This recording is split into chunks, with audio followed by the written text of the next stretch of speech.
Hello Universal fans, welcome back to Vincent Vision, welcome back to my channel. In today's video, we are continuing to talk about HHN, specifically the best Halloween Horror Nights haunted house in the past decade. Shout out to Kelso Snacks for commenting on the previous video to help spark the inspiration for this one. You see, last week I put out a video talking about some of the worst haunted houses, and it was a little bit of a challenge because out of the 200 plus haunted houses that have been at Halloween Horror Nights, most of them are pretty good, if not great. There really aren't that many memorable bad ones because if you know HHN, it is one of the best high-quality Halloween events in the nation, so even a mediocre house here is still 100 times better and scarier than any other haunt you might experience anywhere else. In this video, I want to focus on the best ones, the truly standout mazes over the past 10 years that people look back on fondly, and also briefly highlight some honorable mentions for each year because it was hard to pick just one best house. There truly are too many good ones. And please, if you haven't already, please consider subscribing to my channel for more Universal content like this, and give a little like to this video as well. Now, what do I think makes a best HHN house? It's never one thing. It's kind of a blend of design, story, concept, the scares and performers, how memorable a house is. There are certain scenes and rooms from haunted houses years ago that I still remember because they were just that good. I want to walk you guys down the last 10 years of HHN to look back on some of those haunted houses that I'm sure you guys haven't forgotten about either. This video was made in 2024 while the event is currently going on, so because of that, I don't have a best house for this year, so we're going to start off in 2023. Now, my favorite house of 2023 is actually one that I didn't really care for at the start of the event. I thought the concept wasn't scary, it was in a tent location which can be hit or miss, and when I first went through, it didn't really wow me like some houses do when you go through them for the first time. But by the end of October, I've got to say that the Darkest Deal was the best house of HHN 32. In this house, you were following a musician named Pine Straw Spruce who sold his soul to the devil. And this house did a really great job of taking you through his story. I always love when houses have show scenes that play out as guests are going through. And this one had one of the coolest right at the beginning as you met the collector. And the contract was signed right in front of your very eyes. This house was also pretty heavy on scares when you weren't watching Pine Straw Spruce play. The performers did a really great job scaring in these really dark hallways, and some of them smelled like dirt. My opinion of this house only got better and better after every visit, and I think Darkest Deal is easily one of the best original houses in recent years. And I've also got to give a shout out to my second favorite house of 2023, which was Blood Moon Dark Offerings. This house gave us some of the most beautiful sets and memorable scenes of 2023.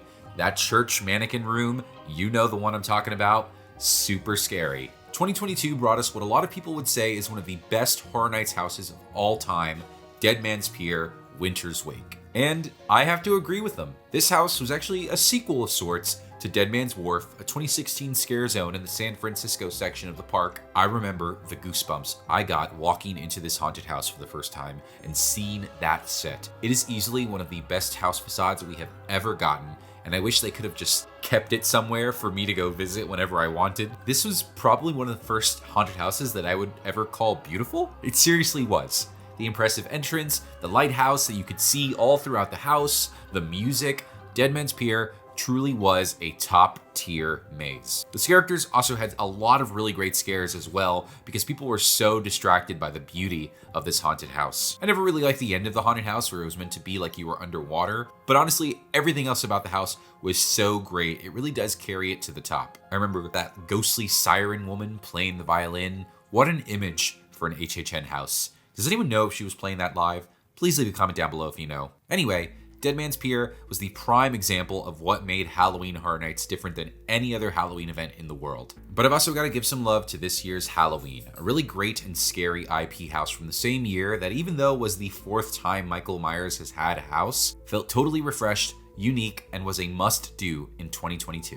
2021, on the other hand, had another must-do, but this was actually an original house. It was the Wicked Growth Realm of the Pumpkin, and this was the most perfect Halloween-y house HHN has ever done. I mean, this house was based on Halloween tradition, so it makes sense, but it really had so much of that classic Halloween in it and was still scary. It had skeletons, goblins, witches, scarecrows, jack-o'-lanterns. It also brought us Lil Boo, and the Pumpkin Lord, who went on to be the icon of 2022. Wicked Growth was the perfect mix of beautiful, fun, scary, and is honestly a house that I wouldn't mind seeing be repeated at the event. I can acknowledge that Wicked Growth was easily the best house of 2021, but my personal favorite was actually The Haunting of Hill House. I loved the show. The house felt gigantic, and it had some really iconic and great scares. Now, 2020 was a pretty interesting year for Halloween Horror Nights because, well, the event didn't actually happen. Instead, Universal did something that they don't really do, and they opened 2 of their haunted houses during the daytime for guests to experience. Universal Monsters The Bride of Frankenstein Lives and The Revenge of the Tooth Fairy were open during the day, but right at the end of October, they surprised us with one more. Beetlejuice.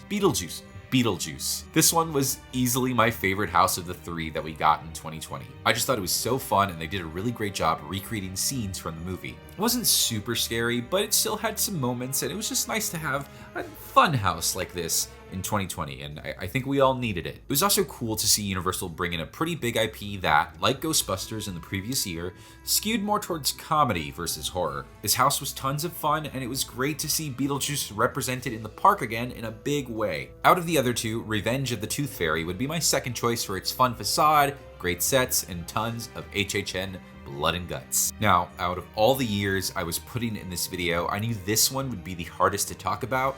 2019, in my opinion, was probably one of the best years of Horror Nights, truly. Everything about this year was a blast, all the houses were great, but I've got to pick one for the best. And I think in 2019, Graveyard Games was it. The house was located in the parade buildings, and you were at a graveyard where these 2 troublemaking teens awoke all the spirits, and they were out to get you. I remember this house feeling very long, having a lot of really impressive sets, and some very creative scares. This house also had one of my favorite things that a haunted house does sometimes, which is the pitch black hallway, and all you heard were the whispers of ghost children.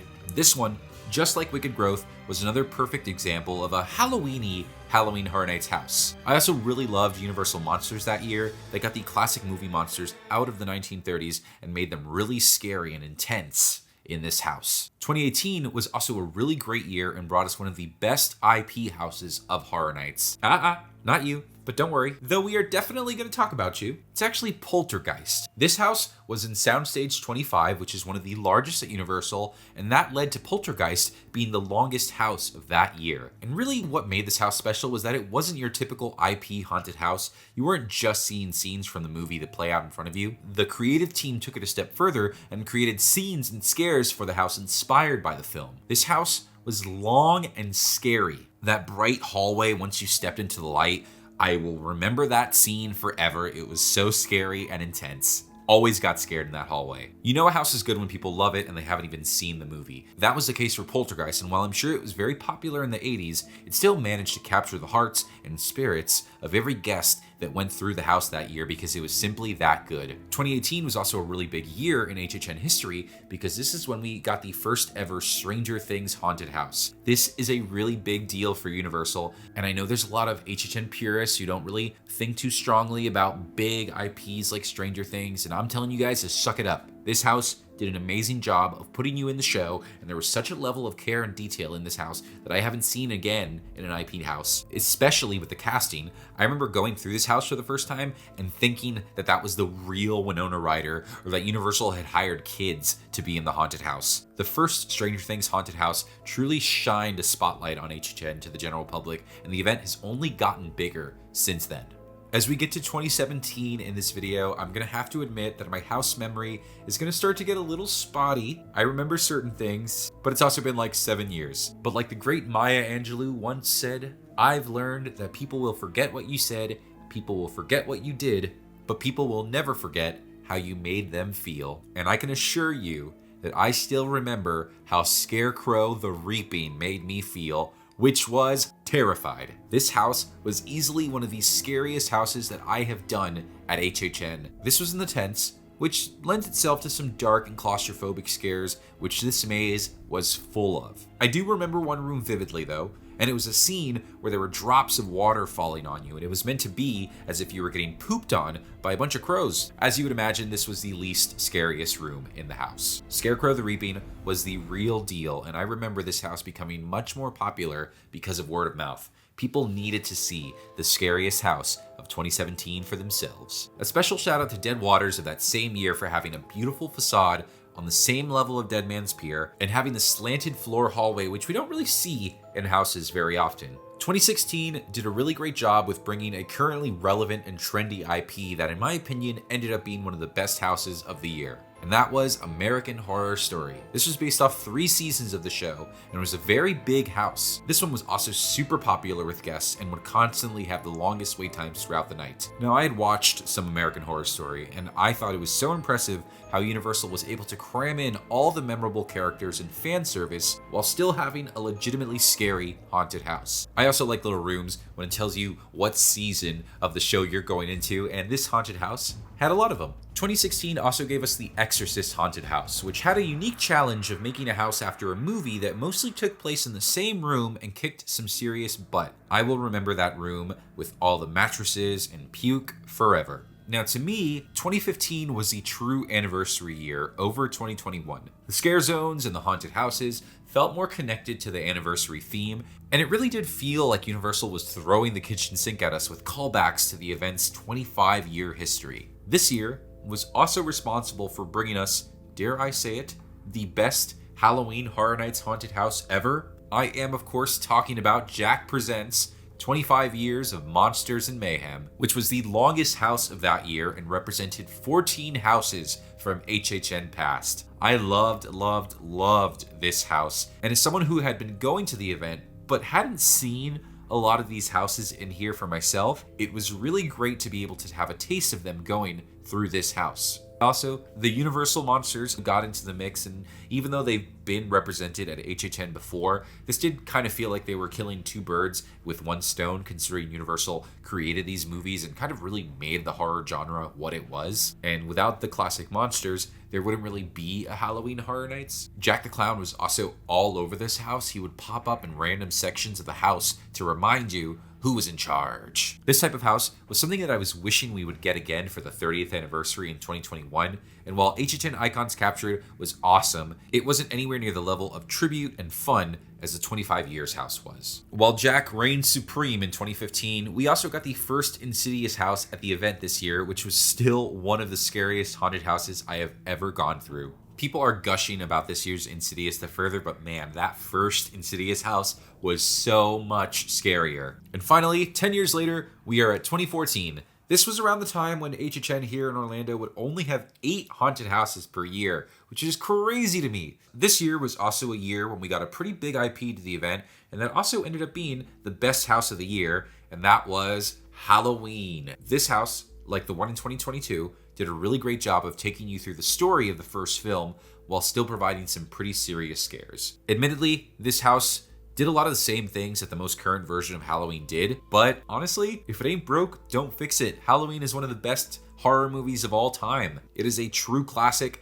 and these haunted houses felt classic because of it. Even though Halloween was like the big house that year, my personal favorite was Alien vs. Predator. I love sci-fi haunted houses. I don't think we get enough of them at the event, and I think this was also the first time both of these franchises had been represented at HHN. I just remember loving the vibes. They had these really cool xenomorph puppets that would get really close to you, and the finale of the house had you crouching through a vent where you got attacked by the alien one last time. It was super cool, such a unique house. I really loved Alien vs. Predator. Before I wrap this video up, I want to use this as an opportunity to talk about my Patreon. If you guys are looking to support me a little further, please consider joining. It really does help. I'm going to make some really great videos thanks to you guys. And your name gets to show up on the screen like this. And sometimes I get you guys in the videos as well. For example, I put out a post asking my Patreons about what their favorite Halloween Horror Nights haunted house was. Only one of you guys replied. Thank you to Justin M for doing so. He said one of his favorite houses that he has ever done